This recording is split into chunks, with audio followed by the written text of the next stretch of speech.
കൊലപാതക രാഷ്ട്രീയത്തിലെ വ്യത്യസ്തമായ അധ്യായങ്ങളാണ് കണ്ണൂരിൽ അരങ്ങേറിക്കൊണ്ടിരിക്കുന്നത്. CPIM-ഉം BJP-യും രണ്ടറ്റത്ത് പോരാടുമ്പോൾ കെ സുധാകരന്റെ കോൺഗ്രസ് BJP-ക്ക് സ്തുതി പാടുന്നു എന്നാണ് പരാതി.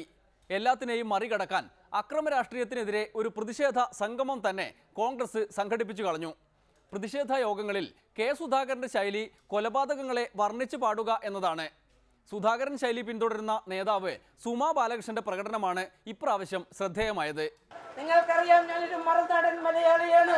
വിവാഹാനന്തരം വെളിയില്, വിദ്യാഭ്യാസം വെളിയില്, അവസാനം നാട്ടിലേക്ക് വന്നത് 91-ല്. ആ 91-ല് വോട്ടേഴ്സ് ലിസ്റ്റിൽ പേര് ചേർക്കാൻ എന്റെ ഭർത്താവിന്റെ, എന്റെ മകന്റെ, എന്റെ ചേട്ടന്റെ ഭാര്യയുടെ ഞങ്ങളെ വില്ലേജ് ഓഫീസിലേക്ക് വിളിച്ചു ഹിയറിംഗിന്. വസന്തൻ പറഞ്ഞു 11 മണിക്ക് വില്ലേജ് ഓഫീസിൽ വരണം.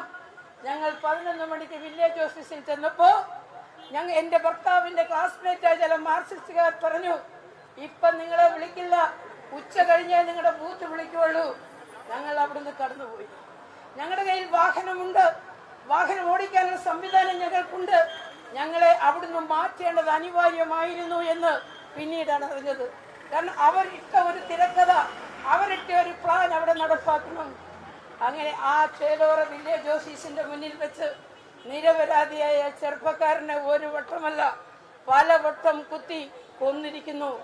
കുത്തി പ്രാണ വേദനയോട് ആ ചെറുപ്പക്കാരൻ ഓടി അടുത്തുള്ള ഒരു വീടിന്റെ മുൻപില് ആ വീട്ടിലെ സഹോദരി ഓടിക്കൊണ്ടുവന്ന് കഞ്ഞുവെള്ളം കൊടുത്തു. ആ കഞ്ഞുവെള്ളം കുടിച്ചവിടെ മരിച്ചു. 25 വർഷങ്ങൾക്ക് വസന്തൻ മരിച്ചു. കണ്ണൂരിലെ കോൺഗ്രസ്സുകാർ ഏറെ ദുഃഖിച്ചു.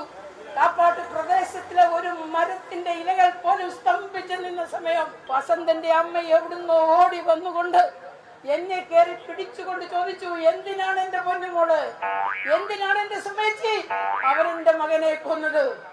അവരെന്റെ മകനെ എന്തിനു കൊന്നു? 25 വർഷങ്ങൾക്ക് മുൻപ് കാപ്പാട്ട് വസന്തന്റെ അമ്മ എന്നോട് ചോദിച്ച ചോദ്യം ഇന്നും എന്റെ ചെവിയിൽ മുഴങ്ങിക്കൊണ്ടിരിക്കുക. ഇമാതിരി വിശദീകരണങ്ങളിലാണോ കണ്ണൂരുകാർക്ക് താല്പര്യം? എന്തായാലും കോൺഗ്രസുകാരുടെ ഇഷ്ടം അതുതന്നെയാണ്. ത്രിതല പഞ്ചായത്ത് തെരഞ്ഞെടുപ്പൊക്കെ അടുത്തു വരികയാണല്ലോ. അതുകൊണ്ട് നാട്ടിൽ കാണാത്ത നേതാക്കന്മാരൊക്കെ രംഗത്തിറങ്ങിയിട്ടുണ്ട്. കൊലപാതകവും അഴിമതിയും മുതൽ മൂന്നാറിലെ തൊഴിലാളി പ്രശ്നം വരെ എന്തും വിളിച്ചു പറയാലോ. ഇത്രയും കാലം എന്തു ചെയ്തു എന്ന് ആരെങ്കിലും ചോദിച്ചാൽ മിണ്ടാതിരിക്കണം എന്ന് മാത്രം. ഇന്നത്തെ ഡെമോക്രസി പൂർത്തിയാകുന്നു. തിങ്കളാഴ്ച കാണും വരെ നന്ദി, നമസ്കാരം.